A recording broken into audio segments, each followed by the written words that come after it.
คณะศรัทธาวัดพันแหวนมีกุศลเจตนาทอดถวายกฐินณวัดพันแหวนวันเสาร์ที่18พฤศจิกายนพุทธศักราช2566ก็เชิญชวนศรัทธาสาธุชนทั้งหลายร่วมทำบุญทอดกฐิน2วัด2วัฒนธรรมกำหนดการวันเสาร์ที่18พฤศจิกายน 9:09 น.แต่งเครื่องกฐินณวัดพันแหวนตำบลพระสิงห์อำเภอเมืองเชียงใหม่จังหวัดเชียงใหม่ศรัทธาพร้อมกัน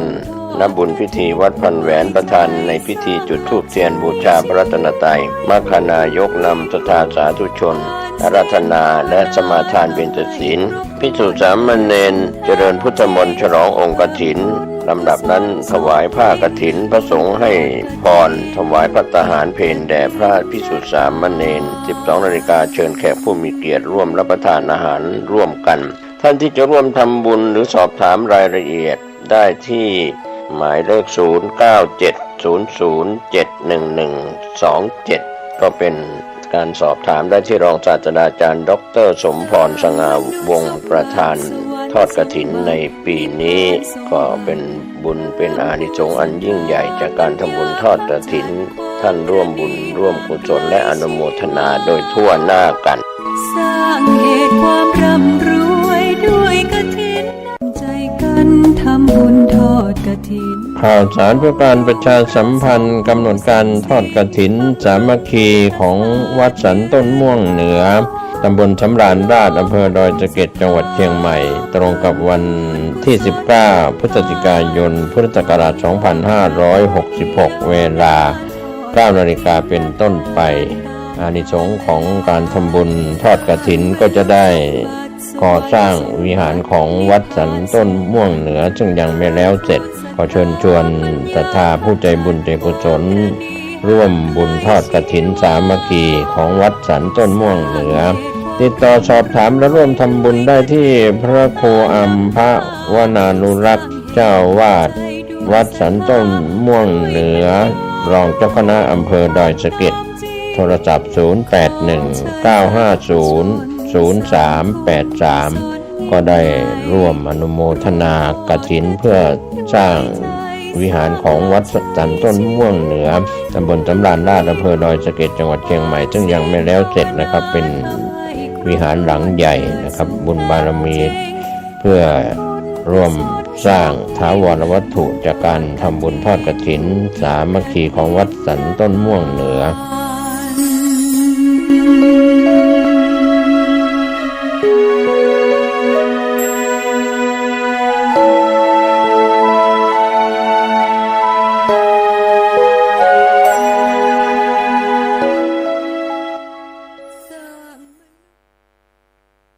นะโม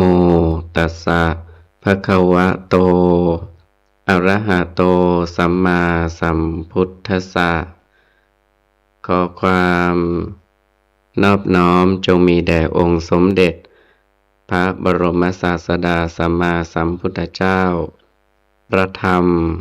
และพระอริยสงฆ์สาวกทั้งหลายขอเจริญพรกับญาติโยมสาธุชนทุกท่านวันนี้อาตมาภาพก็จะได้นำเอาสารธรรมคำสอนขององค์สมเด็จพระชินวรสัมมาสัมพุทธเจ้าตลอดจนข้อคิดคติธรรมคุณงามความดีต่างๆมาอธิบายชี้แจงแสดงให้กับคณะศรัทธาญาติโยมสาธุชนทุกท่านวันนี้ก็จะได้นำเอาเรื่องของนางมหาอุบาสิกาวิสาขาซึ่งเป็นตอนสุดท้ายตอนที่5มาชี้แจงแสดงบรรยายกับท่านสาธุชนทุกท่านภิกขุตัสสาสัทธังสุตวา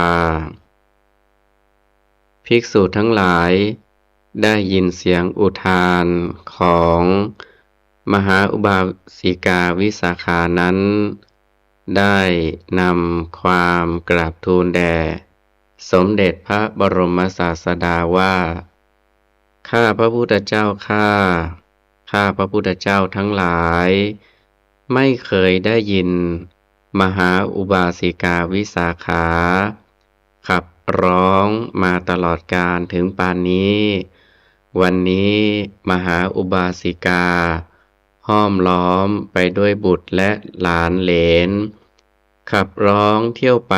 รอบๆปราสาท มหาอุบาสิกานั้นจะเกิดเป็นโรคดีกำเริบเสียแล้วกระมัง หรืออาจจะเป็นคนวิกลจริตไปเสียแล้ว สมเด็จพระบรมศาสดา ตรัสชี้แจงว่า ภิกษุทั้งหลายธิดาของเรามิได้ขับร้องดอก แต่เธอได้มีอัจฉริยของตนเต็มบริบูรณ์แล้ว เธอมีความดีใจว่า ความปรารถนาของเธอที่ได้ปรารถนาไว้แล้วนั้น ได้ถึงซึ่งขั้นสุดยอดแล้ว จึงได้เที่ยวเดินเปล่งอุทานอยู่ดังนั้น ครั้นภิกษุทั้งหลายกราบทูลถามว่า ก็มหาอุบาสิกาวิสาขา ได้ตั้งความปรารถนาไว้ตั้งแต่เมื่อไหร่พระพุทธเจ้าข้าจึงทรงซักว่า พวกเธอต้องการจักฟังหรือภิกษุทั้งหลาย เมื่อภิกษุทั้งหลายกราบทูลว่าข้าพระพุทธเจ้าทั้งหลายปรารถนาจะฟังพระพุทธเจ้าข้าดังนี้แล้วจึงทรงนำเรื่องอตีตนิทานมาแสดง ซึ่งมีข้อความดังต่อไปนี้อาติเตภิกขเวดูก่อนภิกษุทั้งหลายในอดีตการนับถอยหลังแต่ภัทรกัปนี้ไปได้แสนกัปสมเด็จพระปัทุมุตตรสัมมาสัมพุทธเจ้าทรงบังเกิดในโลกพระพุทธองค์ทรงมีพระชนมายุได้แสนปีมีพระขีณาสพ100,000เป็นพุทธบริวารพระนครของพระองค์ชื่อว่าพระนครหังสาวดีพระพุทธบิดาเป็นพระราชาพระนามว่าพระเจ้าสุนันทะพระพุทธมารดาเป็นพระราชเทวีพระนามว่าพระนางเจ้าสุชาดาอุบาสิกาผู้เป็นยอดอุปถายิกาของพระพุทธองค์นั้นขอพร8ประการดำรงอยู่ในฐานะดังพระพุทธมารดาปฏิบัติพระพุทธองค์ด้วยปัจจัยทั้งสี่ไปสู่ที่อุปถากทั้งเช้าทั้งเย็นหญิงสหายคนหนึ่งของอุบาสิกานั้นได้ไปวัดกับอุบาสิกานั้นเนืองนิดครั้นได้เห็นการสนทนาและความโปรดปรานระหว่างอุบาสิกานั้นกับสมเด็จพระพุทธองค์อย่างสนิทสนมจึงคิดว่าเพราะทำอะไรมาหนอจึงเป็นที่โปรดปรานของพระพุทธเจ้าอย่างนี้แล้วได้กราบทูลถามสมเด็จพระพุทธองค์ว่าพระพุทธเจ้าข้าหญิงผู้นี้เป็นอะไรกับพระพุทธองค์สมเด็จพระพุทธองค์ตรัสว่าเป็นยอดแห่งอุปถายิกาทั้งหลายอุบาสิกาหญิงสหายนั้นกราบทูลถามว่าเขาทำบุญกรรมอะไรไว้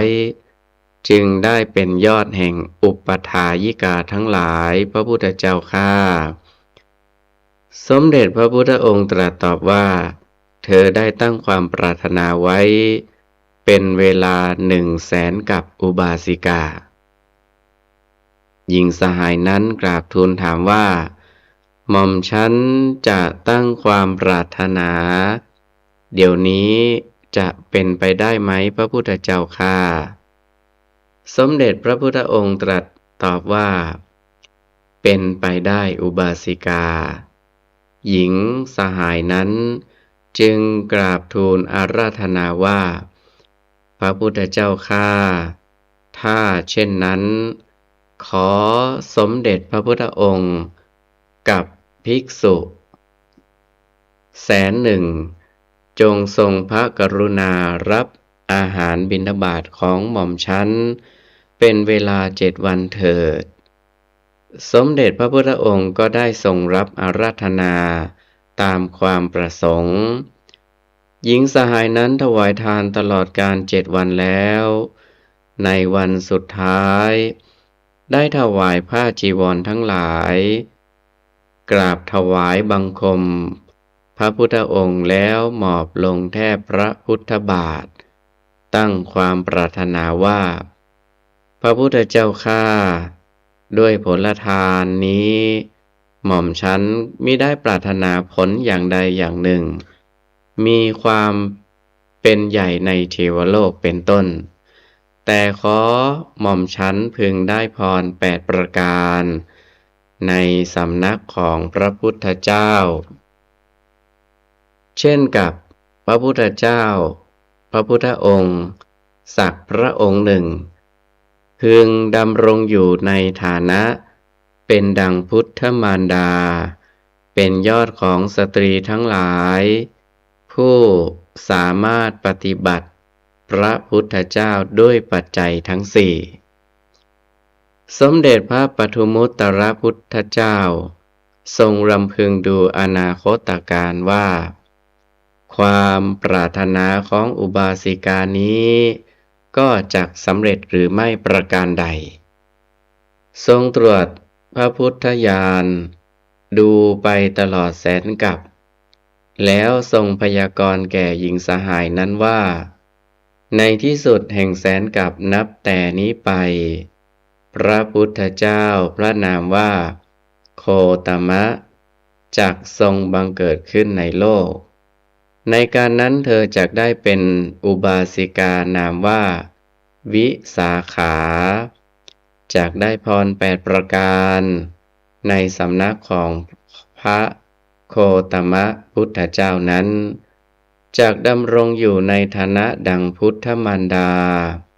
เป็นยอดของอุปถายิกาทั้งหลายผู้ปฏิบัติ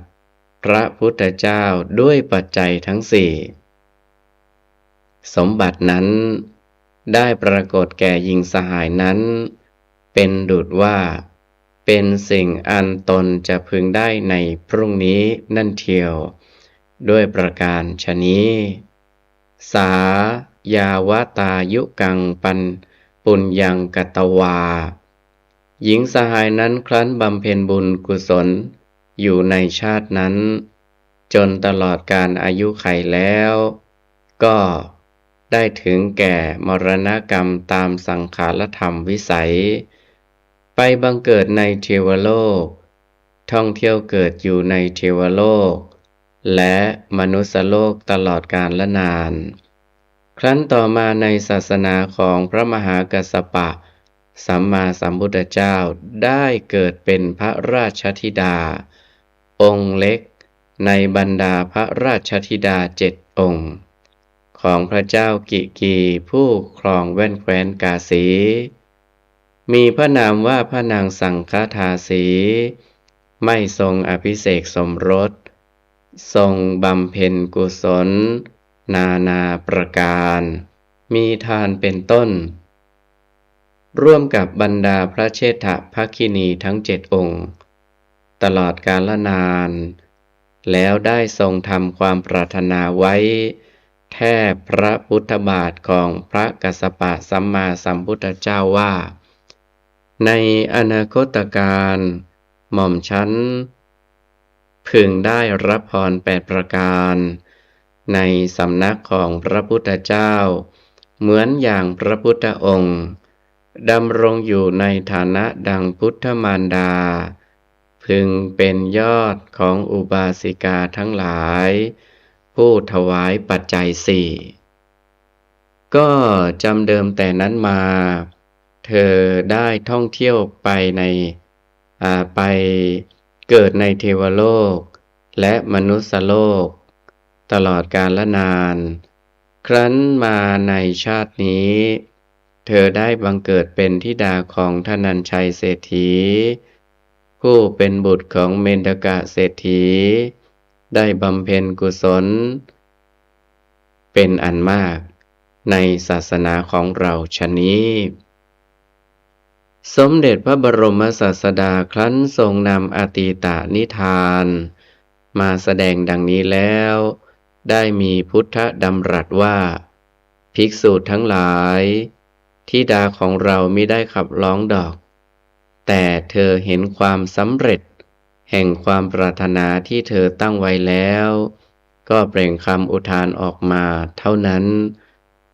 เมื่อจะทรงแสดงพระธรรมเทศนา ได้ทรงประทานพระพุทธโอวาทว่า ดูก่อนภิกษุทั้งหลาย นายมาลาการช่างดอกไม้ผู้ขยัน รวมดอกไม้ต่างๆไว้เป็นกองใหญ่แล้ว ย่อมร้อยเป็นพวงมาลาหลายอย่างหลายประการฉันใด จิตของวิสาขาก็น้อมไปเพื่อจะบำเพ็ญกุศลมีประการต่างๆฉะนั้น ครั้นแล้วพระพุทธองค์จึงทรงแสดงพระธรรมเทศนาโปรดภิกษุทั้งหลาย โดยพระพุทธนิพนธ์คาถาเป็นปัจฉิมพจน์ดังนี้ยะถาปิปุปภราสิมหากยิรามาลาคุเนพหูเอวังชาเตนะมัจเจนะกัตตพังกุศลังพหุงช่างดอกไม้ผู้ฉลาดพึงร้อยดอกไม้จากกองดอกไม้ให้เป็นพวงมาลัยเป็นอันมากแม้ฉันใดบุคคลผู้เกิดมาแล้วพึงบำเพ็ญกุศลไว้ให้มากฉะนั้นเทศนาวสาเนพหูภิกษุทั้งหลายเป็นอันมากส่งญาณไปตามกระแสพระธรรมเทศนาโดยโยนิโสมนสิการเป็นอันดีในเวลาจบพระธรรมเทศนาต่างก็ได้สำเร็จเป็นพระอริยบุคคลมีพระโสดาบันเป็นต้นพระธรรมเทศนาครั้งนั้นได้สำเร็จเป็นประโยชน์แก่มหาชนเป็นอันมากด้วยประการฉนี้แลลำดับนี้จะได้วิสัชนาอรรถาธิบายความในท้องนิทานและในพระพุทธนิพนธ์คาถาสุภาษิตโดยอาศัยหลักอรรถกถาในและโดยอัตโนมัตยาธิบายเพื่อเฉลิมเพิ่มเติมสติปัญญาฉลองศรัทธาบารมีเพิ่มพูนกุศลบุญญราศีส่วนธรรมสวนะใหม่แด่สาธุชนพุทธบริษัททั้งหลายสืบต่อไปในด้านประวัติศาสตร์นั้นเรื่องนี้แสดงให้ได้ความรู้ว่าสมัยพุทธกาลนั้นได้มีพระราชาที่มีส่วนได้ทรงอุปถัมภ์พระพุทธศาสนาอยู่สองพระองค์คือพระเจ้าพิมพิสารผู้ทรงเป็นใหญ่เป็นอิสระในแว่นแคว้นแดนมคธซึ่งทรงดำรงสิริราชสมบัติอยู่ณกรุงราชคฤห์อันเป็นพระนครหลวงพระองค์หนึ่งและพระเจ้าประเสนทิผู้ทรงเป็นอิสระในแว่นแคว้นแดนโกศลซึ่งทรงดำรงสิริราชสมบัติอยู่ณกรุงสาวัตถีอันเป็นพระนครหลวงซึ่งมักจะเรียกพระองค์ว่าพระเจ้าประเสนทิโกศลอีกพระองค์หนึ่งพระมหากษัตริย์ทั้งสององค์นี้ต่างก็ทรงได้กนิษฐภคินีของกันและกันมาเป็นอัครมเหสีพระเจ้าพิมพิสารพระเจ้าแผ่นดินมคธนั้นได้ทรงถวายพระราชอุทยานส่วนไม้ไผ่สร้างเป็นพระอารามถวายสมเด็จพระบรมศาสดาซึ่งอยู่ชานพระนครราชคฤห์อันมีพระนามว่าเวฬุวันมหาวิหาร และนับว่าเป็นวัดแรกที่เกิดขึ้นในพระพุทธศาสนา พระองค์เองก็ทรงสำเร็จเป็นพระโสดาบันอริยบุคคลและทรงเป็นองค์เอกอัครศาสนูปถัมภกหรือทรงช่วยทำนุบำรุงพระพุทธศาสนาจนตลอดพระชนมายุ จึงทรงมีพระปรากฏติดอยู่ในพระพุทธวจนะทั้งในพระบาลีและอรรถกถาชาดกจนเป็นที่รู้จักของชาวพุทธบริษัททั้งหลายสืบมาตลอดถึงสมัยปัจจุบันทุกวันนี้ส่วนพระเจ้าประเสนทิพระเจ้าแผ่นดินโกศลหรือที่รู้จักกันว่าพระเจ้าประเสนทิโกศลนั้นทรงครองพระนครสาวัตถีมีพระนางมัลลิกาเป็นอัครมเหสี ครั้นเมื่อสมเด็จพระบรมศาสดา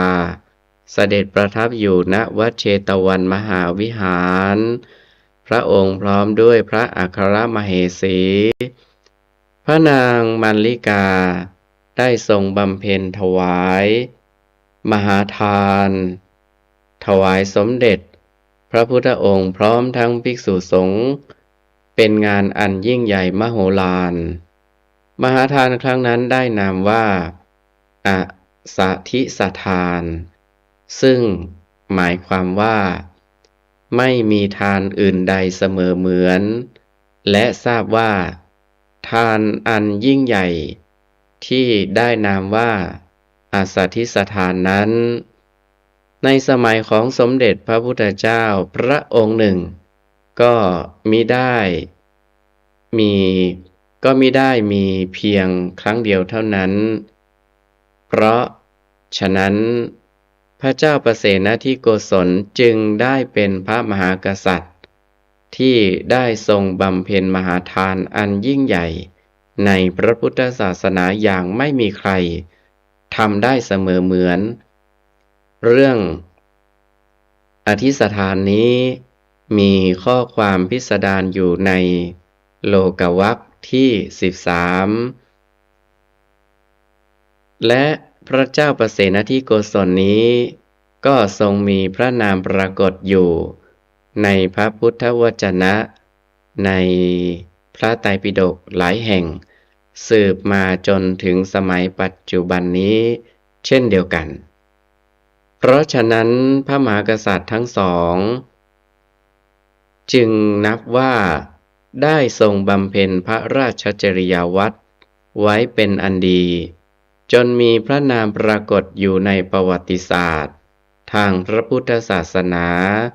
ด้วยประการฉะนี้ส่วนที่พระมหากษัตริย์ทั้งสองพระองค์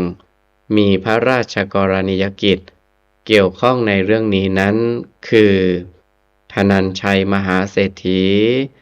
ซึ่งเป็นบิดาของมหาอุบาสิกาวิสาขานั้นเดิมมีชาติภูมิอยู่ที่พัทยนครซึ่งอยู่ในแว่นแคว้นมคธอันพระเจ้าพิมพิสารทรงครอบครองอยู่เมื่อพระเจ้าประเสนทิโกศลเสด็จไปขอมหาเศรษฐีก็มีเศรษฐีที่มีบุญมากขณะที่มีโภคทรัพย์สมบัติจนนับไม่ถ้วนเพื่อเชิญไปไว้เป็นมิ่งขวัญมงคลในแว่นแคว้นโกศลนั้นพระเจ้าพิมพิสารได้ทรงพระราชทานธนัญชัยมหาเศรษฐีถวายส่วนพระเจ้าประเสนทิโกศลเมื่อทรงนำธนัญชัยมหาเศรษฐีไปไว้อยู่ประจำแว่นแคว้นโกศลนั้นได้ทรงพระกรุณาโปรดให้สร้างเมืองใหม่ขึ้นอีกเมืองหนึ่งสำหรับเป็นที่อยู่ของธนัญชัยมหาเศรษฐีซึ่งมีนามว่าเมืองสาเกตสืบมา มีระยะทางห่างจากพระนครสาวัตถี7 โยชน์หรือประมาณ112 กิโลเมตรครั้นต่อมาในคราวงานมงคลสมรสของมหาอุบาสิกาวิสาขากับปุณณวัตรกุมารบุตรของมิครเศรษฐีชาวพระนครสาวัตถีพระเจ้าประเสนทิโกศลก็ได้ทรงพระกรุณาเป็นพระประมุขเสด็จไปรับนางวิสาขาถึงเมืองสาเกตและเสด็จประทับอยู่ที่เมืองสาเกตนั้นถึง7 เดือนจึงนับได้ว่าพระมหากษัตริย์ทั้งสองพระองค์ได้ทรงมีพระมหากรุณาธิคุณแด่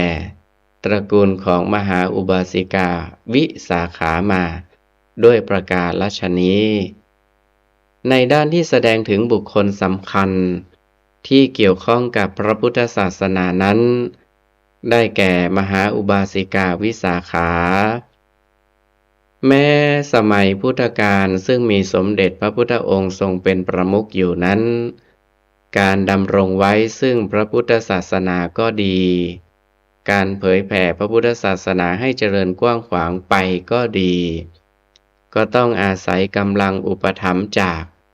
พุทธบริษัทที่เป็นอุบาสกและอุบาสิกาเป็นปัจจัยอันสำคัญเพราะถ้าขาดกำลังอุปถัมภ์จากอุบาสกอุบาสิกาแล้วพระพุทธศาสนาก็ย่อมจะดำรงอยู่หรือแพร่หลายออกไปไม่ได้เช่นเดียวกันกับสมัยปัจจุบันนี้ถ้าจังหวัดไหนวัดใดได้รับอุปการะเป็นอย่างดีโดยสมควรจากอุบาสกและอุบาสิกาทั้งหลายแล้ววัดวาอารามศาสนาก็เจริญรุ่งเรืองขึ้นและสำเร็จเป็นคุณประโยชน์แก่สังคมมหาชนอย่างคู่ควรกันในสมัยพุทธกาลนั้นด้านอุบาสิกาผู้อุปถัมภ์ศาสนาและวัดวาอารามสมเด็จพระพุทธองค์ทรงได้มหาอุบาสิกาวิสาขานั้นเป็นกำลังอันสำคัญยิ่งใหญ่ที่สุดจนมหาอุบาสิกาวิสาขานั้นได้รับยกย่องว่าเป็นยอดของอุบาสิกาทั้งหลายในโลกเพราะฉะนั้นสาธุชนพุทธบริษัททั้งหลายจึงสมควรศึกษาให้รู้จักมหาอุบาสิกาวิสาขาทั้งในด้านชาติเชื้อตระกูลทั้งในด้านการประพฤติปฏิบัติตามที่ได้วิสัชนาแล้วโดยลำดับเพราะมหาอุบาสิกาวิสาขานั้นนับว่าเป็นสตรีแบบอย่างทั้งในทางโลกทั้งในทางธรรมในทางโลกมหาอุบาสิกาวิสาขาได้เป็นธิดาที่ดีของมารดาบิดาเมื่อมีบ้านเรือนก็เป็นภริยาที่ดีของสามีและเป็นสีสะใภ้ที่ดีของปู่ย่าเมื่อดำรงอยู่ในฐานะเป็นมารดาก็เป็นมารดาที่ดีของบุตรธิดาและเป็นคุณย่าคุณยายที่ดีของบรรดาหลานเหลนทั้งหลายในทางพระศาสนานั้นก็ได้ถวายตนเป็นอุบาสิกาที่ดีของพระพุทธศาสนาเป็นที่พึ่งแก่ภิกษุสามเณรตลอดถึงอุบาสกอุบาสิกาทั้งหลายในส่วนตนก็ได้มีความเชื่อเลื่อมใสในพระศาสนาอย่างแน่วแน่มั่นคงดำรงตนอยู่ในฐานะเป็นอริยสาวิกาชั้นโสดาบันบุคคลซึ่งนับว่าเป็นบุคคลที่เที่ยงแท้แน่นอนในอันที่จะพ้นจากสังสารทุกข์อย่างเด็ดขาดอย่างนานก็ไม่เกิน7 ชาติข้างหน้าและ เป็นบุคคลที่แน่นอนในอันที่จะไม่ไปสู่อบายภูมิทั้งสี่คือไม่เกิดในกำเนิดเดรัจฉานไม่เกิดในกำเนิดเปรตไม่เกิดในกำเนิดอสุรกายและไม่ตกนรกตลอดกาลนิรันดรในส่วนเสียสละตนและทรัพย์สมบัติช่วยเหลือสังคมทั่วๆไปนั้นไม่ว่าใครๆจะทำบุญทำทานที่ไหนมหาอุบาสิกาวิสาขาก็ยอมเสียสละเวลาไปร่วมเป็นสหายบุญทุกหนทุกแห่งโดยไม่รังเกียจว่าถ้าไปงานการกุศลของใครณที่ไหนมหาชนไม่เห็นมหาอุบาสิกาไปร่วมเป็นสหายบุญอยู่ด้วยแล้วงานนั้นก็จะได้รับการคอรหานินทาจากคนทั้งหลายว่าจะเป็นบุญกุศลอะไรจะเป็นการเป็นงานอะไรดังนี้ในส่วนการทำนุบำรุงสามเณรผู้ศึกษาปฏิบัติพระพุทธศาสนานั้นมหาอุบาสิกาวิสาขาได้เสียสละเวลาออกไปสู่ที่บำรุงสงฆ์ณที่วัดวันละ2 หนคือเวลาเช้ากับเวลาบ่ายเมื่อไปเวลาเช้าก็ให้สาวใช้ถือของเคี้ยวของฉันติดมือไปด้วยเมื่อไปเวลาบ่ายก็ให้ถือเภสัชคือสิ่งที่เป็นยาภิกษุสามเณรฉันในเวลาวิกาลไปด้วยเช่นเนยใสเนยข้นน้ำมันน้ำผึ้งน้ำอ้อยและน้ำปานะทั้ง8คือน้ำปานะที่ปรุงด้วยผลมะม่วงผลลูกว่าผลกล้วยมีเมล็ดผลกล้วยไม่มีเมล็ดผลมะสางผลลูกจันทร์เง่าบัวและผลมะปรางหรือลิ้นจี่ไม่เคยมีมือเปล่าไปวัดเลยแม้ณที่บ้านของมหาอุบาสิกาวิสาขานั้นก็ได้ปูลาดอาสนะสงฆ์ไว้เป็นประจำถึง 2,000 ที่ภิกษุสามเณรต้องการของเคี้ยวของฉันอะไรเมื่อไปถึงบ้านแล้วเป็นอันได้สำเร็จสมดังความประสงค์ในส่วนสร้างถาวรวัตถุปูชนียสถานมหาอุบาสิกาวิสาขาได้บริจาคทรัพย์สร้างวัดขึ้นวัดหนึ่งถวายสมเด็จพระพุทธองค์และภิกษุสงฆ์ใกล้ๆประตูพระนครสาวัตถีด้านทิศบูรพาซึ่งมีชื่อว่าวัดบุพารามหาวิหารการสร้างวัดนั้นเมื่อรวมทั้งค่าซื้อสถานที่ค่าก่อสร้างและทำการฉลองวัดแล้วสิ้นทรัพย์ไปถึง27 โกฏหรือ270 ล้านเฉพาะกุฏิหลังใหญ่ซึ่งเรียกว่าปราสาทนั้นสร้างเป็น2 ชั้นชั้นหนึ่งมีห้องรวม500 ห้องรวม2 ชั้นเป็น 1,000 ห้องนอกจากตัวปราสาทแล้วยังสร้างสิ่งที่เป็นบริวารล้อมปราสาทอีกคือเรือนคน500 หลังปราสาทเล็กๆ500 หลังลงยาวอีก500 หลังจงวาดภาพมโนภาพดูเถิดว่าวัดบุพารามครั้งนั้นจะกว้างใหญ่ไพศาลสักเพียงไรและจะสวยสดงดงามสักแค่ไหนคติแห่งการวางแผนผังสร้างวัดตามที่มหาอุบาสิกาวิสาขาสร้างมาครั้งนั้นโดยมีพระมหาโมคคัลลานะเถระเป็นผู้ดูแลการก่อสร้างอาจจะเป็นพระมหาเถระ เป็นผู้ดำริออกแบบให้ก็ได้ แต่อย่างไรก็ดี คติแห่งการสร้างวัด โดยกำหนดให้มีแผนผัง อย่างนั้น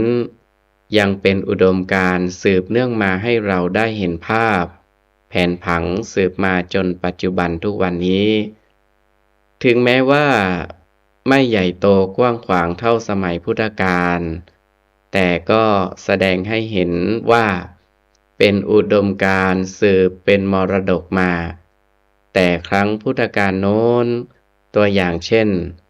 วัดพระเชตุพนวิมลมังคลาราม กรุงเทพมหานคร ซึ่งสร้างขึ้นเมื่อสมัยรัชกาลที่1 แห่งรัตนโกสินทร์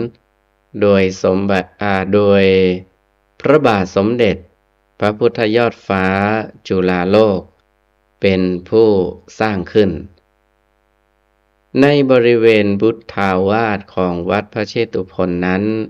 มีพระอุโบสถตั้งอยู่ใจกลาง ซึ่งเปรียบเสมือนเป็นปราสาท แล้วสร้างเป็นเรือนยาวล้อมรอบพระอุโบสถนั้น2 ชั้น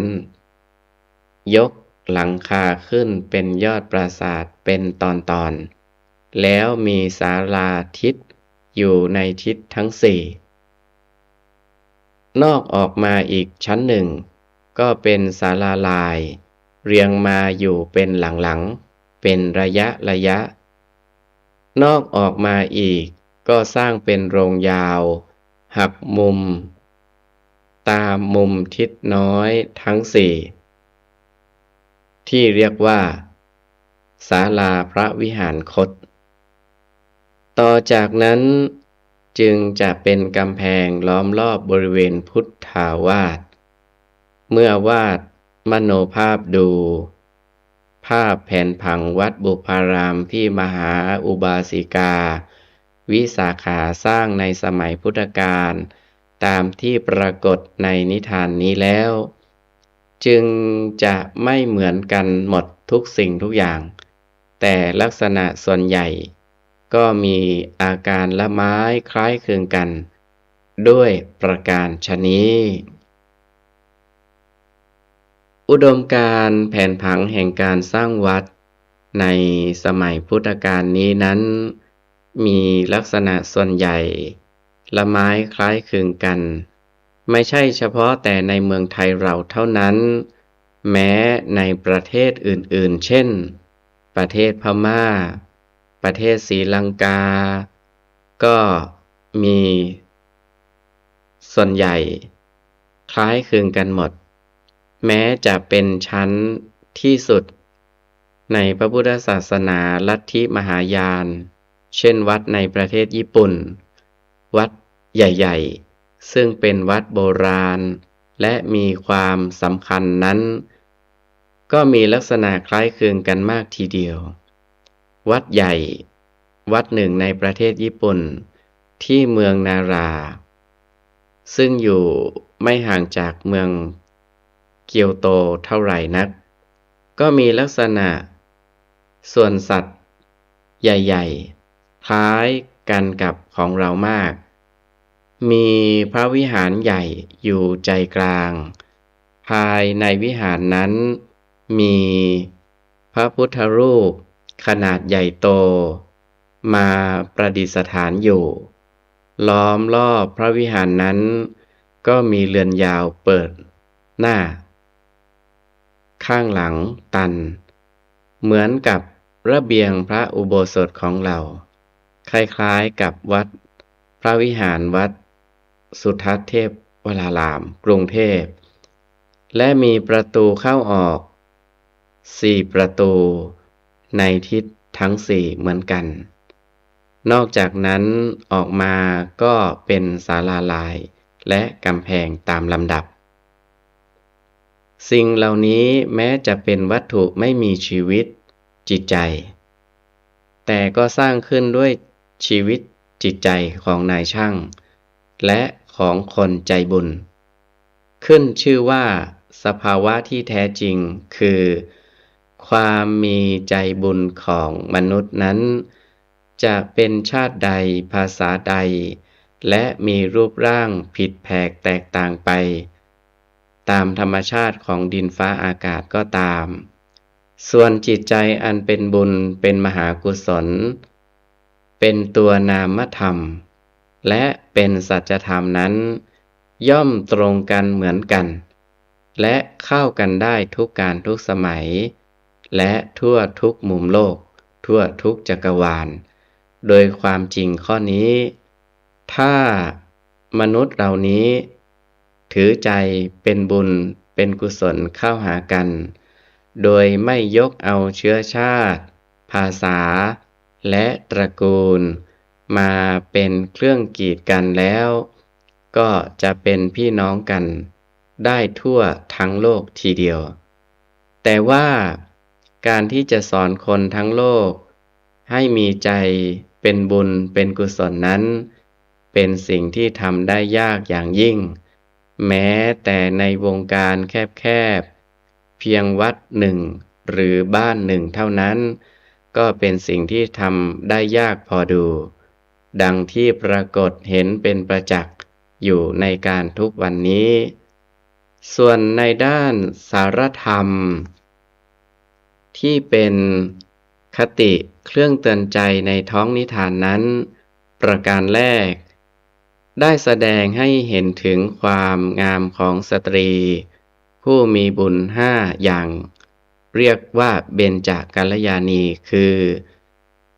เกสกัลยาณีมีผมงามมังสกัลยาณีมีริมฝีปากงามอัฏฐิกัลยาณีมีฟันงามชวิกัลยาณีมีผิวพรรณงามวยกัลยาณี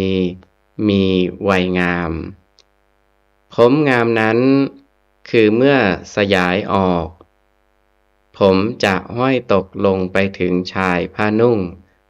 แล้วมีปลายงอนตั้งขึ้นโดยเองโดยธรรมชาติเองริมฝีปากงามนั้นคือสนิทชิดกันอย่างสม่ำเสมอหรือไม่สม่ำเสมอกันตามส่วนและมีสีแดงคล้ายๆผลตำลึงสุกฟันงามนั้นมีคือลักษณะขาวเป็นมันเรียบสม่ำเสมอเหมือนแววเพชรที่จัดไว้อย่างเป็นระเบียบหรือเหมือนแถวสังที่ขัดตัดดีแล้วผิวพรรณงามนั้นคือผิวพรรณไม่มีริ้วรอยด้วยฝ้าสำหรับสตรีผิวดำก็ดำสนิทเหมือนกลีบดอกบัวเขียวสำหรับสตรีผิวขาวก็ขาวเรียบเหมือนกลีบดอกกันนิกาวัยงามนั้นคือแม้จะคลอดบุตรแล้วตั้ง10 ครั้งก็ยังงามอยู่เหมือนเพียงคลอดครั้งเดียวร่างกายไม่ทรุดโทรมไม่แก่น่าเกลียดจนตลอดอายุที่เรียกกันว่าไม่รู้จักแก่หรือแก่ยากผลเหล่านี้ย่อมสำเร็จมาแต่บุญทั้งนั้น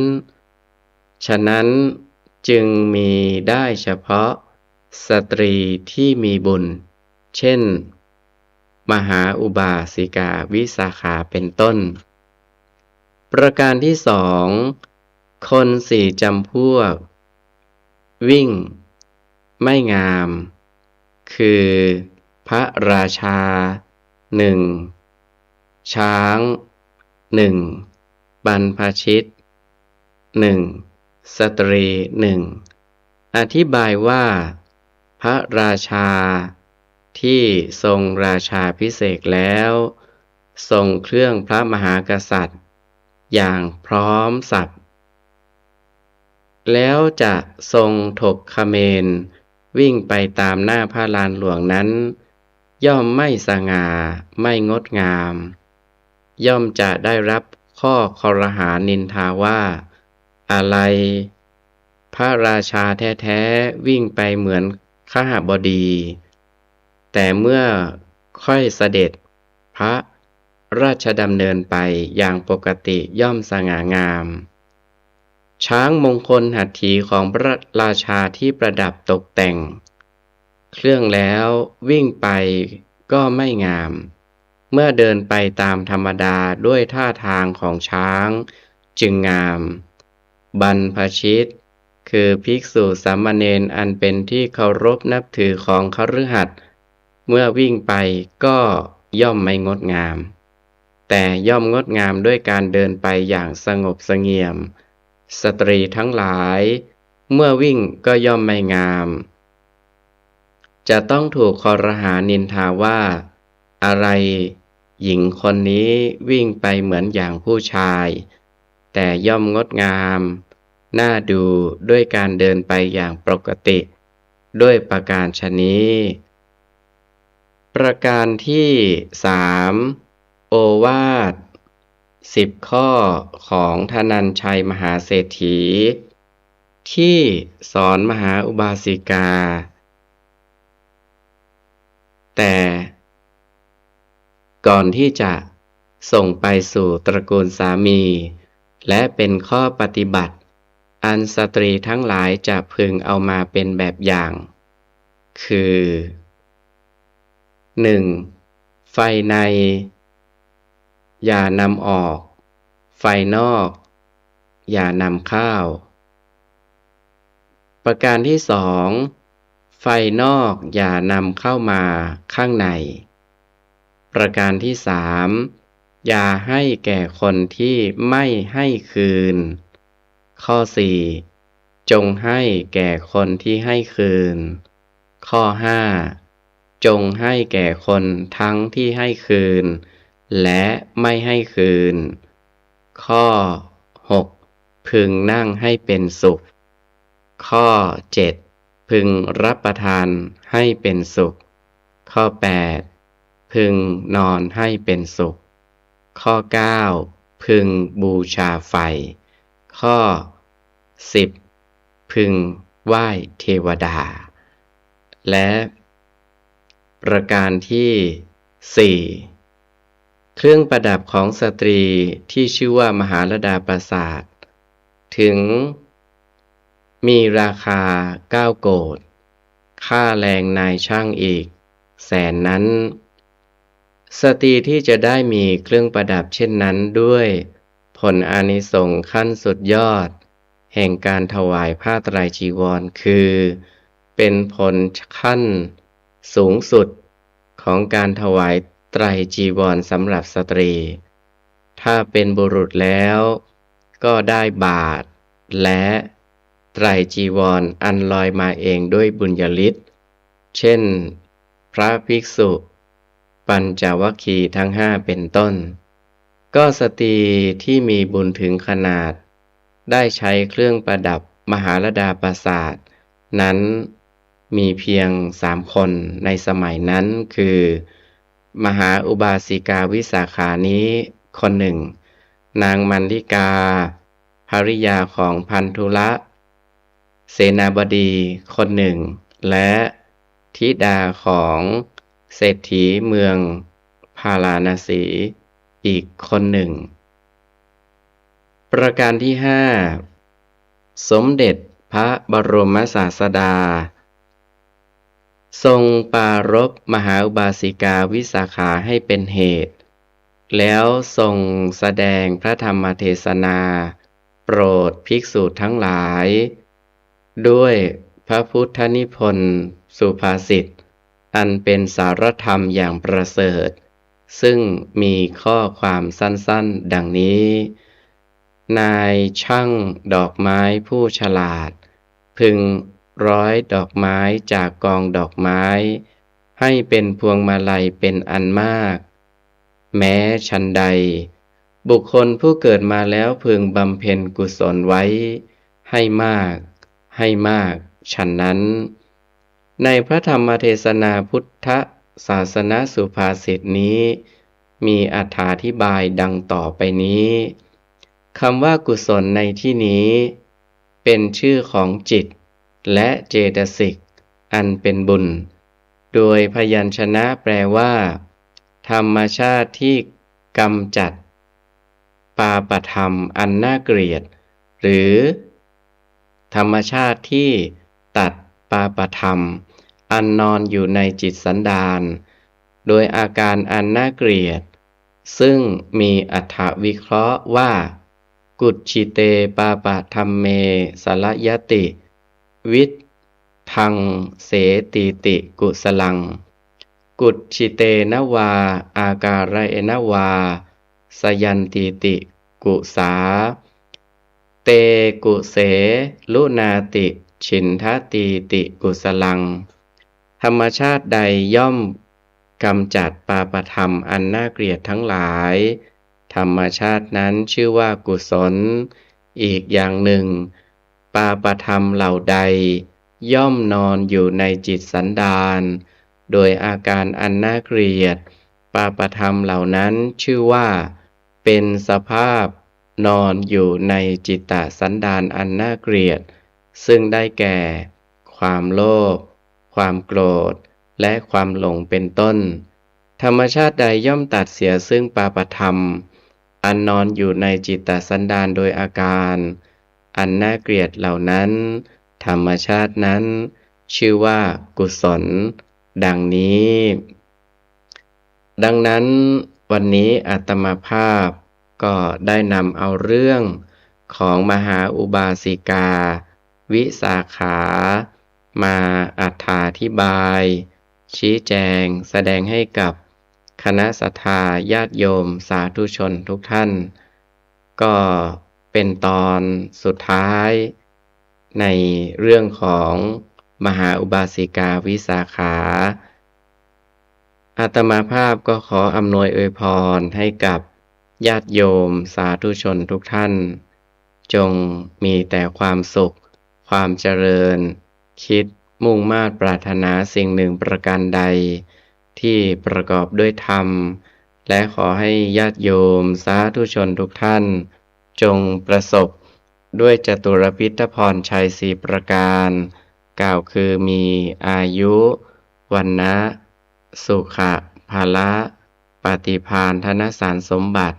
และมีความสุขความเจริญก้าวหน้าในธรรมะขององค์สมเด็จ